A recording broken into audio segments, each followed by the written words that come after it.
Le XVIIIe siècle s'est achevé avec la Révolution, l'abolition de la monarchie absolue et la Première République.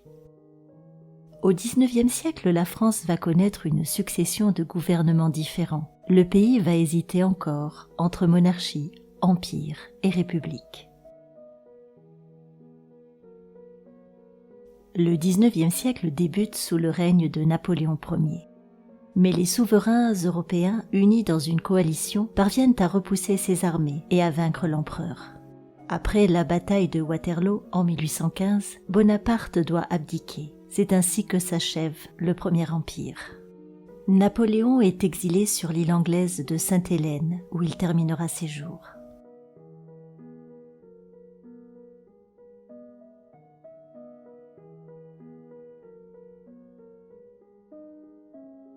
Après l'abdication de Napoléon Ier, la monarchie est rétablie en France. Les deux frères de Louis XVI se succèdent sur le trône. D'abord Louis XVIII, du 6 avril 1814 au 20 mars 1815, puis du 8 juillet 1815 à sa mort, le 16 septembre 1824, à Paris. Ensuite, Charles X, de septembre 1824 à août 1830. C'est la période qu'on appelle la Restauration. Ce nouveau régime entend concilier la restauration de la monarchie avec les acquis constitutionnels des périodes impériales et révolutionnaires. Il ne s'agit plus de l'absolutisme, les lois doivent respecter les droits de l'homme et le code civil. Pourtant, le roi Charles X tente de modifier la loi électorale et de supprimer la liberté de la presse. La réaction de la foule parisienne est violente et immédiate. Durant 3 jours, le 27, le 28 et le 29 juillet 1830, qui sont connus sous le nom des Trois Glorieuses, le peuple de Paris se soulève et chasse le souverain. Mais cette révolution ne débouche pas sur la proclamation d'un régime républicain, mais sur l'avènement d'un nouveau monarque, Louis-Philippe.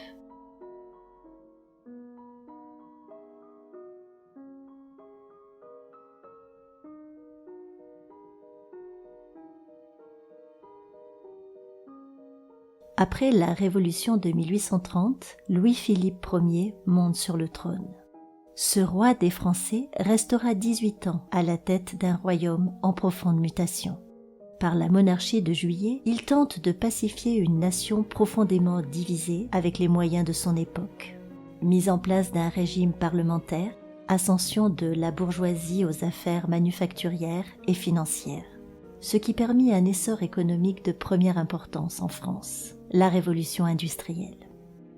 Pendant quelques années, Louis-Philippe règne plutôt modestement, et au début, il fut aimé et appelé le roi citoyen. Cependant, sa popularité souffrit au moment où son gouvernement commença à être perçu comme ne défendant que les intérêts des plus riches, des bourgeois. En juin 1848, après la fermeture des ateliers nationaux qui fournissent du travail aux nombreux chômeurs, les ouvriers se révoltent. Mais ils sont écrasés par l'armée. On dénombre 1500 morts et 12 000 arrestations. Découragés, les ouvriers se détournent alors de cette république bourgeoise.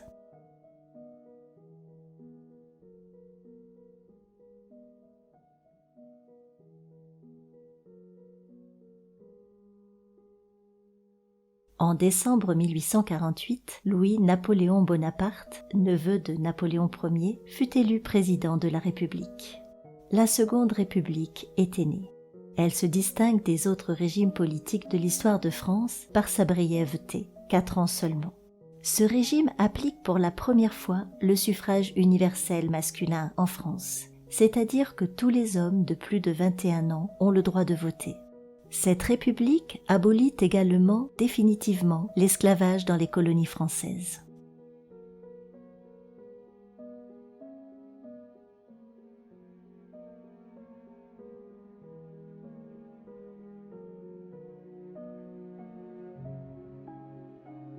Louis-Napoléon Bonaparte rêve de rétablir l'Empire. Par un coup d'État, le 2 décembre 1851, il met fin à la Seconde République. L'année suivante, il restaure l'Empire à son profit et devient Napoléon III. La France traverse une période de prospérité. La révolution industrielle transforme notre pays. La France paysanne et bourgeoise s'enrichit. Mais l'empereur Louis-Napoléon supprime des libertés. Des opposants, comme l'écrivain Victor Hugo, sont obligés de fuir à l'étranger. Les républicains combattent la dictature impériale. Ils luttent pour la liberté de la presse, la liberté de penser et la liberté des élections. En septembre 1870, lors de la guerre contre la Prusse, Napoléon III est capturé, puis il abdique. Et à Paris, les républicains reprennent le pouvoir, la démocratie est rétablie.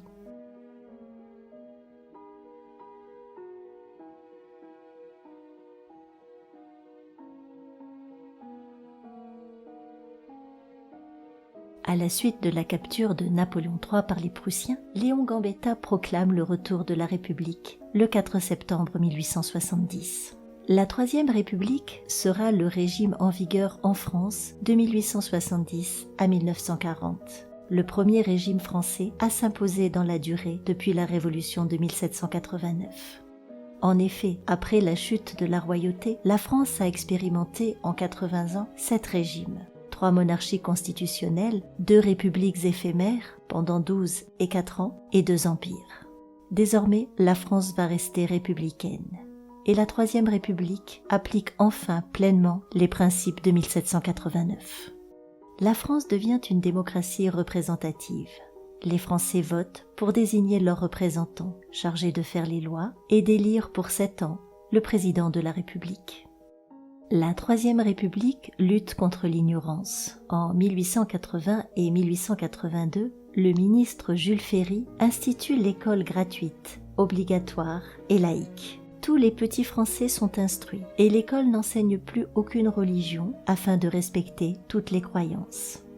En 1881, une loi permet à toutes les opinions de s'exprimer par des discours, des journaux ou des livres. La presse écrite devient alors le premier média de masse. Des mesures sont prises également pour améliorer la condition des ouvriers qui peuvent dorénavant constituer des syndicats.